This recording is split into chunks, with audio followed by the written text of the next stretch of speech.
Yes, എവിടെ നിൽക്കുന്നു നമ്മള്? 17-ാമത്തെ ശ്ലോകം കഴിഞ്ഞു അല്ലെ? അർജുനൻ തന്റെ അനുഭവം പറയാണ്. വിശ്വരൂപം ദർശിച്ചിട്ട് തന്റെ അനുഭവം ഞാൻ എന്തൊക്കെയാണ് കാണുന്നതെന്ന് പറഞ്ഞുകൊണ്ടിരിക്കുകയാണ് അല്ലെ അർജുനൻ. അപ്പൊ കഴിഞ്ഞ ശ്ലോകത്തിൽ പറഞ്ഞു എന്താണ്? കിരീടം ധരിച്ചവനായും ഗദ ധരിച്ചവനായും അതേപോലെ ചക്രായുധം ധരിച്ചവനായും എങ്ങും പ്രകാശം പരത്തുന്ന തേജസ്സിന് ഇരിപ്പിടമായും ജ്വലിക്കുന്ന അഗ്നിയുടെയും സൂര്യന്റെയും കാന്തികൾ ഒരുമിച്ച് ചേർന്നവനായും. അപ്പൊ അത് രണ്ടും കൂടി ചേർന്നുകൊണ്ട് തന്നെ നേരെ നോക്കിക്കാണാൻ ബുദ്ധിമുട്ടാണ് അല്ലെ?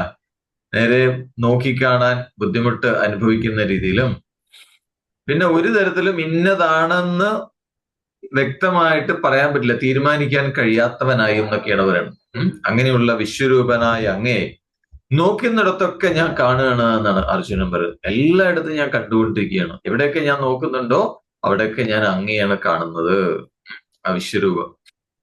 അപ്പൊ ഈ വിശ്വരൂപ ദർശനത്തോടുകൂടി അർജുനന് ഒരു കാര്യം വ്യക്തമായി എന്നാണ് പറഞ്ഞത് അല്ലെ? സംശയരഹിതമായിട്ട്, സംശയമൊട്ടും തന്നെ ഇല്ലാതെ അർജുനൻ ഒരു കാര്യം വ്യക്തമായി. എന്താണ്? ഈ വിശ്വം മുഴുവൻ, വിശ്വത്തിന്റെ മുഴുവൻ നിയന്താവ് എന്ന് പറയുന്നത് ഭഗവാനാണ്, വിശ്വരൂപനായ ഭഗവാനാണ്. ഈ കാര്യമാണ് അടുത്ത ശ്ലോകത്തില് അർജുനൻ പറയാൻ പോകുന്നത്. 18-ാമത്തെ ശ്ലോകത്തിലാണ് അർജുനൻ അതിനെക്കുറിച്ച് പറയാം. അപ്പൊ 18-ാമത്തെ ശ്ലോകം ചൊല്ലിക്കോളൂ. ത്വമക്ഷരം പരമം വേദിതവ്യം ത്വമസ്യ വിശ്വസ്യ പരം നിദാനം ത്വമവ്യയഃ ശാശ്വതധർമ്മഗോപ്താ സനാതനസ്ത്വം പുരുഷോ മതോ മേ. അടുത്തതില് പറയണു അർജുന. ത്വമക്ഷരം പരമം വേദിതവ്യം ത്വമസ്യ വിശ്വസ്യ പരം നിധാനം ത്വമവ്യയഃ ശാശ്വത ധർമ്മഗോപ്ത സനാതനസ്ത്വം പുരുഷോ മതോ മേ.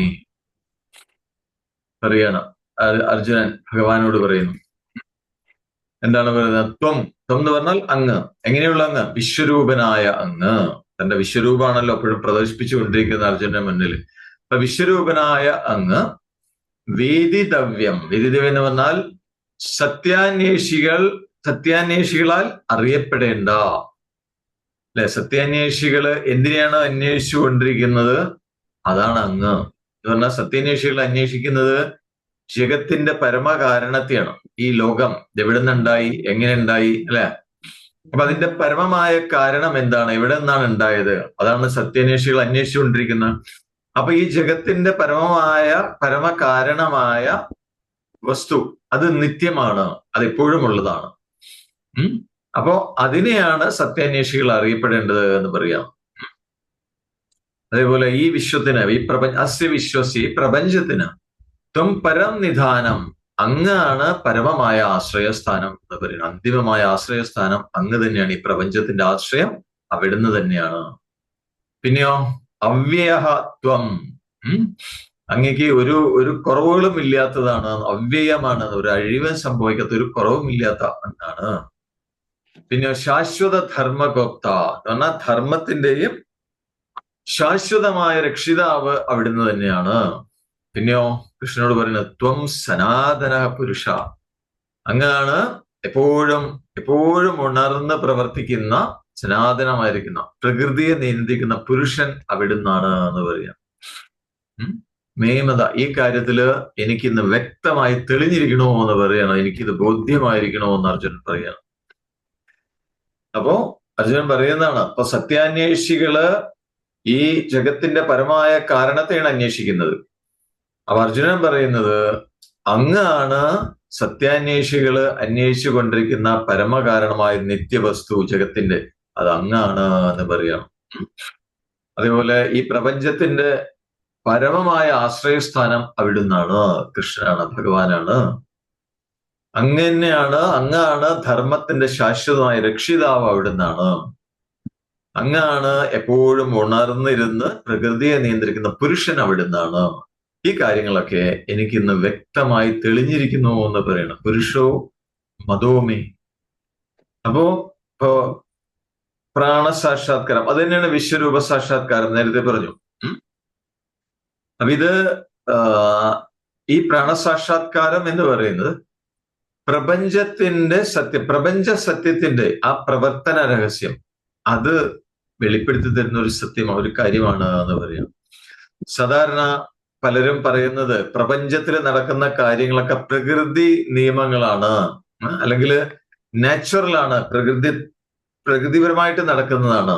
എന്നുവെച്ചാൽ പ്രപഞ്ചത്തിൽ നടക്കുന്ന കാര്യങ്ങളൊക്കെ വളരെ നാച്ചുറൽ ആണ് എന്ന് പറയാറുണ്ട്. എന്നാൽ അത് അതിന്റെ പ്രകൃതിയാണെന്നുള്ള രീതിയിൽ പലരും പറയാറുണ്ട് എന്ന് പറയും. പക്ഷെ ഈ പ്രകൃതിയാണ് എന്ന് പറയുമ്പോൾ അത് പറയുന്ന ആളുകൾക്ക് ഈ പ്രകൃതി എന്താന്നുള്ളത് പൂർണ്ണമായും ബോധ്യം വരാതെയാണ് അത് പറയണത് എന്നാണ് പറയുന്നത്. അപ്പോ ഇതിന്റെ രഹസ്യം അറിയാതെ തന്നെ ഇവിടെ എന്തെല്ലാം പ്രവർത്തനങ്ങൾ നടക്കുന്നുണ്ടോ അതൊക്കെ പ്രകൃതി എന്നൊരു പേരിട്ട് വിളിക്കുകയാണ് സാധാരണ ആളുകൾ, അല്ലെ? എല്ലാം അതിന്റെ പ്രകൃതിയാണ് എന്ന് പറയും. പക്ഷേ അതിന്റെ പ്രകൃതിയാണെന്ന് പറയുമ്പോഴും ഈ പ്രകൃതിക്ക് തനിയെ പ്രവർത്തിക്കാൻ പറ്റില്ല, അല്ലെ? എന്തിന്റെ പ്രകൃതിയായാലും അതിന് സ്വയമേവ പ്രവർത്തിക്കാനുള്ള ശക്തിയില്ല. അതിന് പ്രകൃതിക്ക് പ്രവർത്തിക്കണമെങ്കിൽ എവിടുന്ന ശക്തി കിട്ടുന്ന? ഒരു ചൈതന്യം ഉണ്ടാവണം, അല്ലെ? അതിന്റെ പുറകിൽ ഒരു ശക്തി ഉണ്ടാവണം, എങ്കിലേ പ്രകൃതിക്ക് പ്രവർത്തിക്കാൻ പറ്റുള്ളൂ.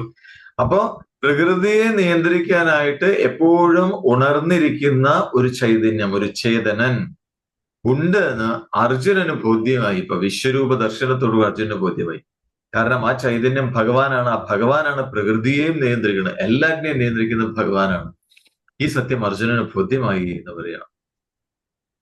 അപ്പൊ ഈ ഒരു ചൈതന്യത്തിന്റെ, ഈ ഒരു ഈശ്വരൻ അല്ലെങ്കിൽ ഈ ഒരു ചേതനന്റെ അധീനതയിലാണ്, നിയന്ത്രണത്തിലാണ് പ്രകൃതി എപ്പോഴും പ്രവർത്തിച്ചുകൊണ്ടിരിക്കുന്നത്. അപ്പൊ ഈ ചൈതന്യം ഒന്നും ചെയ്യുന്നില്ല, പക്ഷെ എന്നാല് അതിന്റെ കൺട്രോളിലാണ്, അതിന്റെ സാന്നിധ്യത്തിലാണ് പ്രകൃതി പ്രവർത്തിച്ചുകൊണ്ടിരിക്കുന്നത്. അപ്പോ പ്രകൃതിയെ നമ്മൾക്ക് നിയന്ത്രിക്കണമെങ്കിൽ അല്ലെങ്കിൽ പ്രകൃതിയെ സ്വാധീനിക്കണമെങ്കിൽ എന്ത് വേണം? ഈ ചൈതന്യത്തിനെ സമീപിക്കണം എന്നാണ് പറയുന്നത്. എന്നാൽ ഈശ്വരനെ സ്വന്തമാക്കി കഴിഞ്ഞാൽ പിന്നെ എല്ലാം സ്വന്തമായി എന്നാണ് അതിന്റെ അർത്ഥം. അപ്പൊ പ്രകൃതിയെയും നിയന്ത്രിക്കണം, പ്രകൃതിയെ വശപ്പെട്ട് കിട്ടണമെങ്കിൽ, അതിനെ സ്വാധീനിക്കണമെങ്കിൽ ഈ ചൈതന്യത്തെ സമീപിക്കണം എന്നാണ് പറയുന്നത്.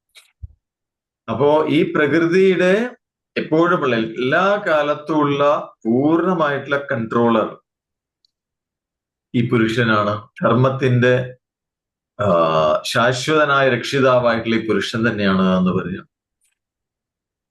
അപ്പോ പ്രകൃതി, എന്താ ഇത് പറയാൻ കാരണം ചോദിച്ചു കഴിഞ്ഞാൽ, പ്രകൃതിയുടെ അടിമകളായി ജീവിക്കുന്ന മറ്റുള്ള ആളുകൾക്ക് ഈ ശാശ്വതമായിട്ടുള്ള ധർമ്മ സംരക്ഷണം സാധ്യമല്ല എന്നാണ്. കാരണം പ്രകൃതിക്ക് അടിമയായിട്ടാണ്. അപ്പൊ അത് സാധിക്കണമെങ്കിൽ എന്താണ്? ധർമ്മ സംരക്ഷണം സാധിക്കണമെന്ന് വേണം ഈശ്വരനെ സമീപിക്കണം എന്നാണ് അർത്ഥം. ആ ചൈതന്യത്തിനെ സമീപിക്കണം. അപ്പോ സാധാരണ ആളുകൾ എന്ന് പറഞ്ഞാൽ പ്രകൃതിക്ക് അടിമപ്പെട്ട് ജനിച്ചും മരിച്ചും ഇങ്ങനെ ആ സൈക്കിളിൽ ഇങ്ങനെ പോയിക്കൊണ്ടിരിക്കുക, പലതരം വികാരങ്ങളും സങ്കല്പങ്ങളിലും പെട്ടിങ്ങനെ കറങ്ങിക്കൊണ്ടിരിക്കുകയാണ്. അപ്പൊ അങ്ങനെയുള്ളവർക്ക് ധർമ്മത്തെ എങ്ങനെ രക്ഷിക്കാൻ പറ്റും എന്നാണ് ചോദിക്കുന്നത്. അങ്ങനെയുള്ളവർക്ക് ധർമ്മത്തെ രക്ഷിക്കാൻ സാധിക്കില്ല. അപ്പൊ അർജുനന് ഒരു കാര്യം ബോധ്യമായത് എന്താ വെച്ചാല്, അർജുനൻ ഇതുവരെ വിചാരിച്ചു ഞാൻ ധർമ്മത്തിന്റെ രക്ഷിതാവാണെന്ന് അർജുനന്റെ ഉള്ളിൽ ഒരു ഭ്രമമുണ്ടായിരുന്നു. ഞാൻ ധർമ്മം സംരക്ഷിക്കുന്ന ആളാണ്, ധർമ്മം രക്ഷിക്കുന്ന ആളാണ് ഞാൻ എന്നൊരു തോന്നൽ ഇതുവരെ ഉണ്ടായിരുന്നു. വിശ്വരൂപ ദർശനത്തോടുകൂടി ആ അഹങ്കാരം ഇല്ലാതായി എന്നാണ് പറയുന്നത്. കാരണം എനിക്ക് സാധിക്കില്ല, കാരണം ഞാൻ പ്രകൃതിക്ക് അടിമയായിട്ടാണ് ഞാൻ ജീവിച്ചുകൊണ്ടിരിക്കുന്നത്. അർജുനന് ബോധ്യായി. കിട്ടുന്നുണ്ടോ? മനസ്സിലാവുന്നുണ്ടോ? നമ്മളൊക്കെ ഒരവസ്ഥയിലാണ്, അല്ലെ? നമ്മൾ അതിലേക്ക് എത്തിയിട്ടില്ല. ആ എന്താണ് എങ്ങും നിറഞ്ഞിരിക്കുന്ന ആ ചൈതന്യം അതിലേക്ക് എത്തിയിട്ടില്ല. അപ്പൊ പ്രകൃതിയുടെ നിയന്ത്രണത്തിലാണ്. അപ്പൊ പ്രകൃതിക്ക് അടിമയായിരിക്കുന്ന ആളുകൾക്ക് എങ്ങനെയാണ് ശാശ്വതമായ ധർമ്മത്തെ രക്ഷിതമായി മാറാൻ പറ്റുക എന്നാണ് ചോദിക്കുന്നത്. അപ്പൊ ശരിക്കും പറഞ്ഞാൽ ധർമ്മത്തെ സംരക്ഷിക്കുന്നവനായ ഭഗവാനാണ് ധർമ്മം സംരക്ഷിക്കുന്നതിന് ഭഗവാന്റെ കയ്യിലെ ഒരു ഉപകരണം മാത്രമാണ് ഞാനെന്ന് ബോധ്യപ്പെടുന്ന ഒരു സന്ദർഭമായിരുന്നു അർജുനന് എന്ന് പറയാം. എന്ന് പറഞ്ഞാൽ ഭഗവാന്റെ സാന്നിധ്യമില്ലാതെ, ആ ശക്തി ഇല്ലാതെ തനിക്ക് ഒന്നും ചെയ്യാനായിട്ട് പറ്റില്ല. അല്ലെ? ഒരു ഇൻസ്ട്രുമെന്റിന് തനിയെ പ്രവർത്തിക്കാനുള്ള കഴിവുണ്ടാവും, ഒരു ഉപകരണത്തിന് തനിയെ പ്രവർത്തിക്കാനുള്ള കഴിവില്ല. അപ്പൊ നമ്മള് വീട്ടില് എന്താണ് അടുക്കളയിൽ നമ്മള് എന്താ പറയാ കറി ഉണ്ടാക്കാന്ന് വിചാരിക്കുക. കറി ഉണ്ടാക്കുന്ന സമയത്ത് അതിനെ ഇളക്കണം, അല്ലെ? നല്ല ചൂടുണ്ടാവും. എന്തുണ്ടാവും? ഇളക്കാൻ ഒരു ടൂൾ ഉണ്ടാവും. ആ ടൂള് എന്താ പറയാ, കയ്യിലെന്നോ സ്പൂണെന്നോ എന്ത് വേണം പറയാം. അതിന് തനിയെ കറിയിൽ ഇറങ്ങി ചെന്ന് ഇളക്കാനായിട്ട് പറ്റില്ല, ശരിയല്ലേ?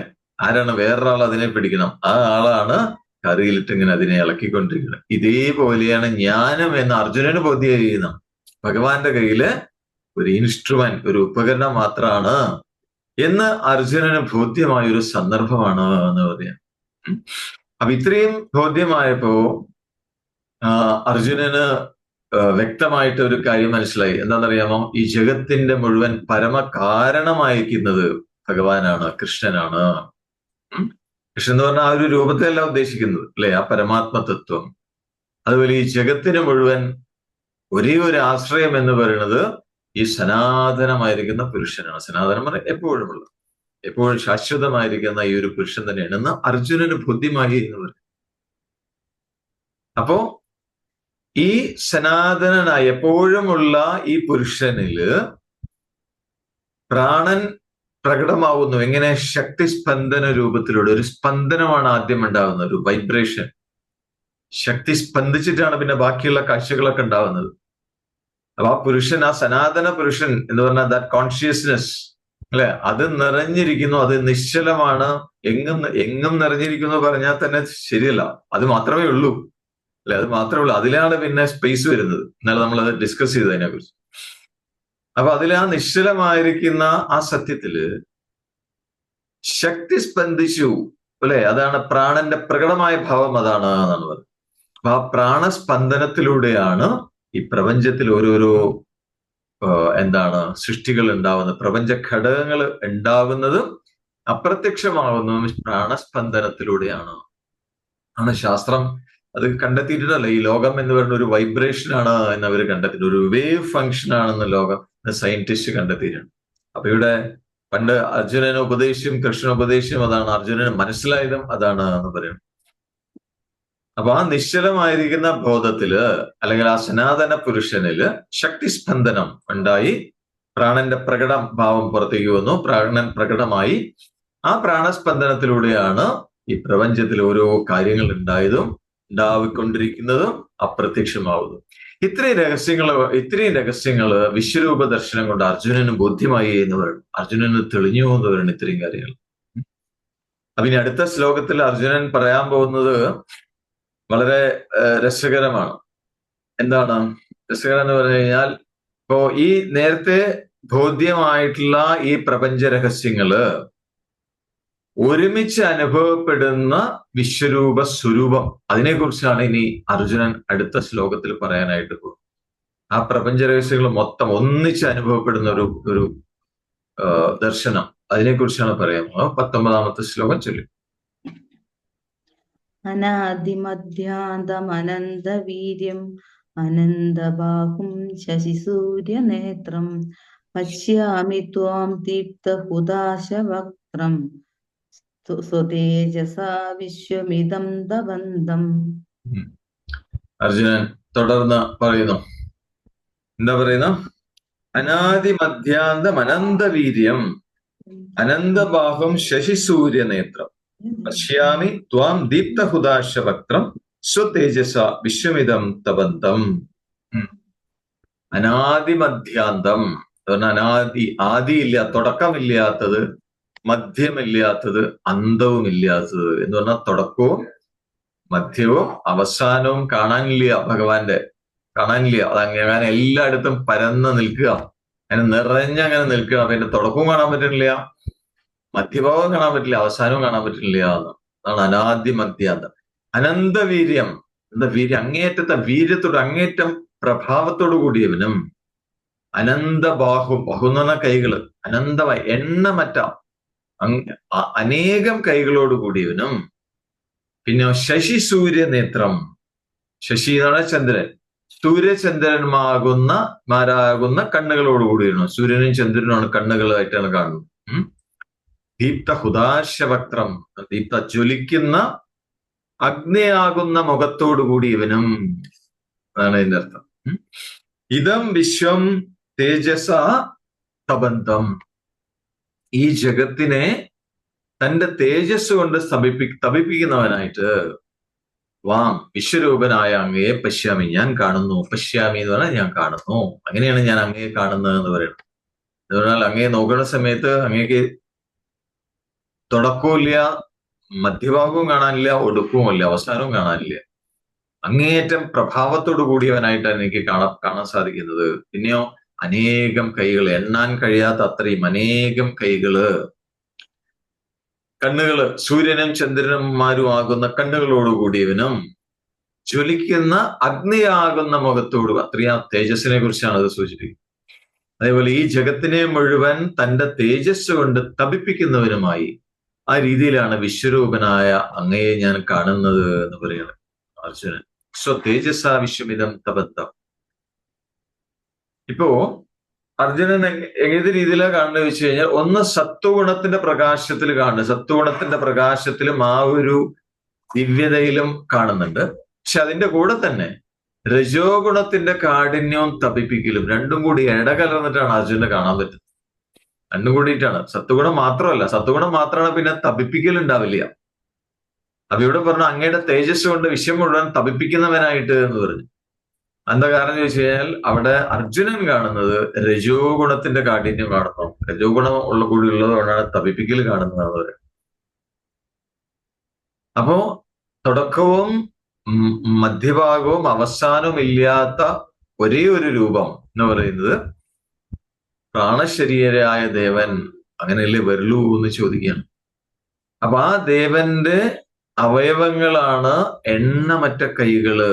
എന്താണ് അങ്ങനെ പറയാൻ കാരണം? കുറേ കൈകൾ, അനേകം കൈകൾ എന്ന് പറയാനുള്ള കാരണം എന്താ? ലോകത്തുള്ള എല്ലാ കൈകളും ആരുടെ കൈകളാ? ഈശ്വരന്റെ കൈകളായിട്ട് കാണപ്പെട്ടു പോകുന്നതാണ് അല്ലെ? ഈ ലോകത്തുള്ള ഏതൊക്കെ ജീവികൾക്ക് കൈകളുണ്ടോ അത് മുഴുവൻ ഭഗവാന്റെ കൈകളായിട്ട് അർജുനന് കാണാൻ സാധിച്ചു പോകുന്നതാണ്. എന്ന് പറഞ്ഞാൽ എല്ലാം ഭഗവാന്റെ ആ ശരീരത്തിലെ ഭാഗങ്ങളായിട്ട് അർജുനന് കാണാൻ പറ്റിയെന്നാണ്.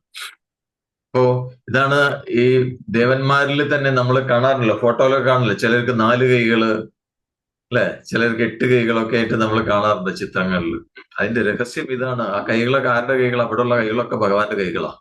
അതാണ് യഥാർത്ഥത്തിൽ അല്ലെ. അനേകം മുഖങ്ങൾ കണ്ടു എന്ന് പറഞ്ഞു. ഇവിടെയുള്ള എല്ലാ മുഖങ്ങളും ഭഗവാന്റെ ശരീരത്തിലെ മുഖങ്ങളാണ്. അതാണ് ഇവിടെ അതിന്റെ രഹസ്യമാണ് സൂചിപ്പിക്കുന്നത് എന്നാണ് പറയുന്നത്.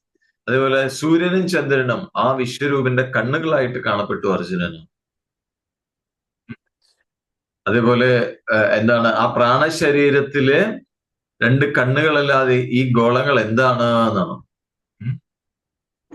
അതേപോലെ പ്രാണശരീരത്തില് നാക്കുപോലെ ജ്വാലകൾ പുറത്തോട്ടിങ്ങനെ വന്നുകൊണ്ടിരിക്കുകയാണ്. എല്ലാം ഭക്ഷിക്കുന്ന രീതിയിൽ അഗ്നി.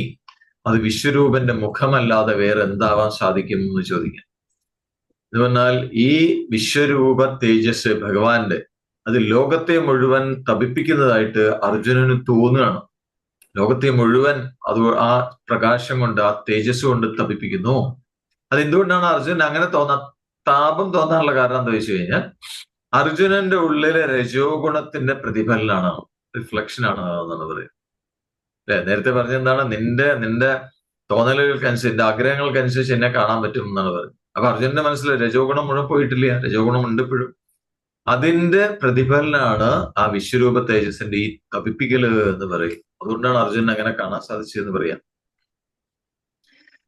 അപ്പോ ആ രജോ ഗുണത്തിന്റെ പ്രതിഫലനം, അതിന്റെ ശക്തി കൂടുകയാണ്. അടുത്ത ശ്ലോകത്തിൽ അതാ പറയുന്നത്, ഇതിന്റെ ശക്തി കൂടി വരുന്നു. പിന്നെയോ ഉഗ്രമായിരിക്കുന്ന ആ വിശ്വരൂപം 3 ലോകങ്ങൾക്കും പരിഭ്രാന്തി ഉണ്ടാക്കുന്നു എന്ന് അർജുനൻ അടുത്ത ശ്ലോകത്തിൽ പറയും. ലോകം മുഴുവൻ പരിഭ്രാന്തരാകുന്നു എന്ന് പറയും. 20ാമത്തെ ശ്ലോകം കൂടെ ചൊല്ലുക. പൃഥിവ്യോരിതമന്തരം ഹി വ്യാപ്തം ത്വയേകേന ദിശശ്ച സർവാഃ ദൃഷ്ടാദ്ഭുതം രൂപമിദം തവോഗ്രം ലോകത്രയം പ്രവൃത്തിദം മഹാത്മൻ. അടുത്ത ശ്ലോകത്തില് അർജുനൻ പറയുന്നു എന്താണ്? യാവാ പൃഥിവ്യോരിതമന്തരം ഹി വ്യാപ്തം ത്വയൈകേന ദിശശ്ച സർവാഃ ദൃഷ്ട്വാദ്ഭുതം രൂപമിദം രൂപമുഗ്രം തവേദം എന്നും പറയുന്നുണ്ട്. ലോകത്രയം പ്രവ്യഥിതം മഹാത്മൻ. മഹാത്മൻ എന്ന് പറഞ്ഞാൽ സത്വപ്രാണരൂപിയായ അല്ലയോ ഭഗവൻ എന്ന് അഭിസംബോധന ചെയ്യണം. ദ്യാവാ പൃഥിവ്യോ എന്ന് പറഞ്ഞാൽ ആകാശത്തിന്റെയും ഭൂമിയുടെയും ഇതം അന്തരം എന്ന് പറഞ്ഞാൽ ഈ ആകാശത്തിനും ഭൂമിക്കും ഇടയിലുള്ള ഭാഗം മുഴുവൻ ത്വയാ ഏകേന എന്ന് പറഞ്ഞാൽ അങ്ങൊരുവനാൽ വ്യാപ്തഹി നിറയ്ക്കപ്പെട്ടതായിട്ട് കാണുന്നു. അങ്ങനെ ആകാശത്തിനും ഭൂമിക്കും ഇടയ്ക്ക് അങ്ങ് മാത്രമാണ് നിറഞ്ഞിരിക്കുന്നതായിട്ട് കാണപ്പെടുന്നതെന്ന് അർജുനന് ഇപ്പൊ അങ്ങനെയാണ് തോന്നുന്നത്. ആകാശത്തിനും ഭൂമിക്കും ഇടയ്ക്കുള്ള സ്ഥലത്ത് മുഴുവൻ അങ്ങ് നിറഞ്ഞിരിക്കുന്നു. അങ്ങനെയാണ് എനിക്ക് കാണുന്നത്. സർവാഹ ദിശശ എന്ന് പറഞ്ഞാൽ എല്ലാ ദിക്കുകളും അങ്ങയാൽ നിറക്കപ്പെട്ടിരിക്കുന്നു. ദിക്കുകളിൽ മുഴുവൻ അങ്ങ് മാത്രമാണുള്ളത്. പിന്നെയോ തവ വിശ്വരൂപനായിരിക്കുന്ന അങ്ങയുടെ ഉഗ്രം അത്ഭുതം എന്ന് പറഞ്ഞാൽ ഉഗ്രം എന്ന് പറഞ്ഞാൽ ഭയാനകമായിരിക്കുന്ന അത്ഭുതം, ആശ്ചര്യപൂർണമായ ഇതം രൂപം ദൃഷ്ടുവ, ഈ ഒരു രൂപം കണ്ടിട്ട് ലോകത്രയം എന്ന് പറഞ്ഞാൽ 3 ലോകവും പ്രവൃത്തിതം പരിഭ്രാന്തരായിരിക്കണോ എന്ന് പറയാം. ലോകം മുഴുവൻ പരിഭ്രാന്തരായിരിക്കണോ, പരിഭ്രാന്തമായിരിക്കണോ അങ്ങയുടെ ഈ രൂപം കണ്ടിട്ട് എന്ന് പറയാം. അപ്പോ അർജുനൻ കൃഷ്ണനെ ഇപ്പൊ കണ്ടുകൊണ്ടിരിക്കുന്ന ഈ രീതിയിലാണ്. ആ കാഴ്ചയാണ് കൃഷ്ണനോട് ഭഗവാനോട് തന്നെ പറയുന്നത്. ആകാശത്തിന്റെയും ഭൂമിയുടെയും ഇടയിലുള്ള ഭാഗം മുഴുവൻ അങ്ങ് മാത്രമാണ് നിറഞ്ഞു നിൽക്കുന്നത്. അങ്ങനെയാണ് ഇപ്പൊ എനിക്ക് കാണുന്നത്. എല്ലാ ദിക്കുകളിലും അങ്ങ് നിറഞ്ഞിരിക്കുന്നു. അങ്ങയുടെ ആ ഭയാനകമായ ആശ്ചര്യപൂർണമായ രൂപം കണ്ടിട്ട് 3 ലോകവും പരിഭ്രാന്തമായിരിക്കുന്നു. ലോകത്രയം പ്രവ്യഥിതം മഹാത്മൻ. മഹാത്മൻ എന്ന് പറഞ്ഞാൽ എന്താണ് ഈ മഹാത്മൻ? മഹാത്മൻ എന്ന് പറഞ്ഞാൽ മഹാനായ ആത്മാവ് എന്ന് പറഞ്ഞാൽ ആരാണ് ഈ മഹാനായ ആത്മാവ്? സാത്വിക പ്രാണനാണ് മഹാനായ ആത്മാവ്. സാത്വിക പ്രാണൻ, പ്രാണനിലെ സത്വഗുണം അധികരിച്ചിരിക്കുന്നു. അപ്പോ മഹാത്മാവ് പറഞ്ഞാൽ ആ മഹാനായ ആത്മാവിന്റെ രൂപം കൈക്കൊണ്ടിരിക്കുന്ന ആളെയാണ് മഹാത്മാവ് എന്ന് പറയുന്നത്. അപ്പൊ ഇവിടെ അർജുനൻ പറയുന്നത് ആകാശത്തിനും ഭൂമിക്കും ഇടയിലുള്ള ആ അന്തരീക്ഷം, അതുപോലെ എല്ലാ ദിക്കുകൾ മുഴുവനും ഈ വിശ്വരൂപനാൽ നിറയ്ക്കപ്പെട്ടിരിക്കുന്നു. ആ രീതിയിലാണ് അർജുനൻ കാണുന്നത്. എന്ന് പറഞ്ഞാൽ താഴേക്ക് നോക്കിയാലും മുകളിലേക്ക് നോക്കിയാലും ഏത് വശത്തേക്ക് നോക്കിയാലും കാണപ്പെടുന്നത് ആരാ? ഈ വിശ്വരൂപൻ മാത്രമാണ്. വേറെ ഒന്നും ഇവിടെ കാണാൻ പറ്റുന്നില്ല. ഈ എന്താണ് പ്രപഞ്ച ഘടകങ്ങൾ മുഴുവൻ എപ്പോഴും ചലിച്ച് ഇളകിക്കൊണ്ടിരിക്കുന്ന പ്രാണരൂപത്തില് പറ്റി നിൽക്കുന്നതായിട്ട് കാണപ്പെടുന്ന പ്രപഞ്ച ഘടകങ്ങൾ അതൊക്കെ ചലിച്ചുകൊണ്ടിരിക്കുന്നതായിട്ട് തോന്നുന്നതാണ്. കാരണം പ്രാണചലനമാണ് ആ ഒരു ഫീലിംഗ് ഉണ്ടാക്കുന്നത് എന്ന് പറയും. അപ്പൊ അത് കണ്ടിട്ട് ആ ചലനം കാണുമ്പോ, കാരണം പ്രപഞ്ച ഘടകങ്ങളൊക്കെ അങ്ങനെ ചലിക്കുന്നത് കാണുമ്പോൾ അർജുന് തോന്നുന്നത് എന്താണ്? വിശ്വരൂപനെ കണ്ട് എല്ലാവർക്കും പരിഭ്രാന്തി ഉണ്ടായിരിക്കുന്നു എന്ന് തോന്നുന്നതാണ് പ്രപഞ്ച ഘടകങ്ങൾക്ക് മുഴുവൻ. കാരണം പ്രപഞ്ച ഘടകങ്ങളൊക്കെ ചലിച്ചുകൊണ്ടിരിക്കുകയാണ് അല്ലെ? പ്രപഞ്ച ഘടകങ്ങളിൽ ചലിക്കുന്നതായിട്ട് തോന്നാൻ കാരണം എന്താ? പ്രാണ രൂപത്തിലാണ് അതെല്ലാം പറ്റി നിൽക്കുന്നത്. അത് പ്രാണചലനം നടന്നുകൊണ്ടിരിക്കുന്നുണ്ട്. അതുകൊണ്ട് തന്നെ ഈ പ്രപഞ്ചത്തിലെ ഘടകങ്ങൾ മുഴുവൻ ചലിക്കുന്നതായിട്ട് തോന്നുന്നു. അപ്പൊ ആ കാഴ്ച കണ്ടപ്പോ അർജുനന്റെ മനസ്സിൽ തോന്നിയതാണ് ഭഗവാന്റെ ഈ വിശ്വരൂപം കണ്ടിട്ട് ലോകം മുഴുവൻ പരിഭ്രാന്തി ഉണ്ടായിരിക്കുന്നു. അപ്പോ വിശ്വരൂപത്തിന് ഈ ഒരു ഉഗ്രത അതേപോലെ ആശ്ചര്യമൊക്കെ ഉണ്ടാക്കുന്നത് ഈ സർവ്വവ്യാപിയായി ചലിച്ചുള്ള എല്ലായിടത്തും സംഭവിച്ചുകൊണ്ടിരിക്കുന്ന ഈ ഇളകലാണ് എന്നാണ് പറയുന്നത്. അതിന് തുടർന്ന് അർജുനൻ പറയാൻ പോകുന്ന ഇതാണ് അതിന്റെ ഈ ഈ ഈ പരിഭ്രാന്തിയുടെ വിശ്വം മുഴുവൻ, ലോകം മുഴുവൻ പരിഭ്രാന്തി വ്യാപിച്ചിരിക്കണമെന്ന് പറഞ്ഞു. അപ്പൊ ഈ ചലിച്ച് ഇളകിക്കൊണ്ടിരിക്കുന്നതിന്റെയും പരിഭ്രാന്തിയുടെ സ്വരൂപം അത് എങ്ങനെയുള്ളതാണെന്ന് ഒന്നുകൂടി അർജുനൻ വിശദമാക്കുകയാണ് അടുത്ത 3 ശ്ലോകങ്ങളിൽ. ഇതിനെ ഒന്നുകൂടി വിശദീകരിച്ച് പറയണം അർജുനൻ. അത് നമുക്ക് നാളെ നോക്കാം. Okay, right. കണ്ണുകൾ അടച്ചു വെക്കൂ. Close your eyes. കണ്ണുകൾ അടഞ്ഞിരിക്കട്ടെ. നട്ടെല്ല് നിവർന്നിരിക്കുന്നു. കൈകൾ മടിമേൽ മലർത്തി വെക്കാം. ദീർഘമായി ശ്വാസം എടുക്കാം. സാവകാശം പുറത്തേക്ക് വിടാം. കൈകൾ അയഞ്ഞിരിക്കുന്നു. തോളുകൾ അയഞ്ഞിരിക്കട്ടെ.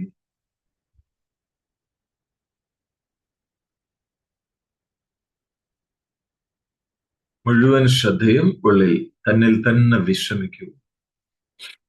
ഉള്ളിൽ അനുഭവപ്പെടുന്ന നിശ്ചലത, ശാന്തത, അതിൽ വിശ്രമിക്കൂ.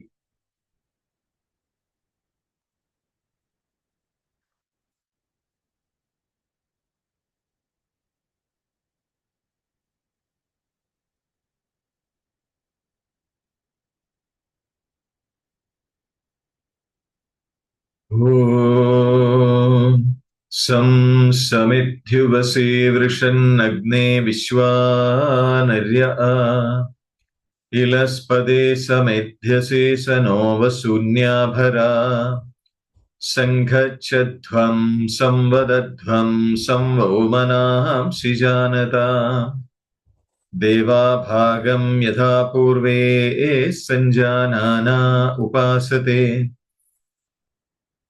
സമാനോ മന്ത്രഃ സമിതി സമാനീ സമാനം മനഃസഹ ചിത്തമേഷ സമാനം മന്ത്രമഭിമന്ത്ര ഏവ സമാനേന വോഹവിഷാ ജുഹോമി സമാനീവ ആഗോദിഃ സമാനാ ഹൃദയാനി വഹ സമാനമസ്തു വോ മനോ യഥാ വസ്സു സഹാസതി നമോ ബ്രഹ്മണേ നമോ വസ്ത്വഗ്നയേ നമ പൃഥവ്യേ നമ ഓഷധിഭ്യഃ നമോ വാചേ നമോ വാചസ്പതയേ നമോ വിഷ്ണവേ ബൃഹദേ കരോമി.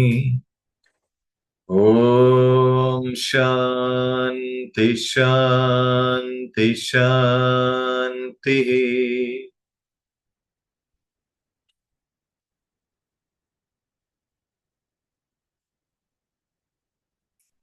ദീർഘമായ ശ്വാസമെടുക്കാം. സാവകാശം പുറത്തേക്ക് വിടാം. സ്വന്തം ശരീരത്തിലേക്കും ചുറ്റുപാടുകളിലേക്കും ശ്രദ്ധ കൊണ്ടുവന്നുകൊണ്ട് പൂർണ്ണ തൃപ്തിയോടുകൂടി വളരെ സന്തോഷപൂർവ്വം സാവകാശം കണ്ണുകൾ തുറക്കാം.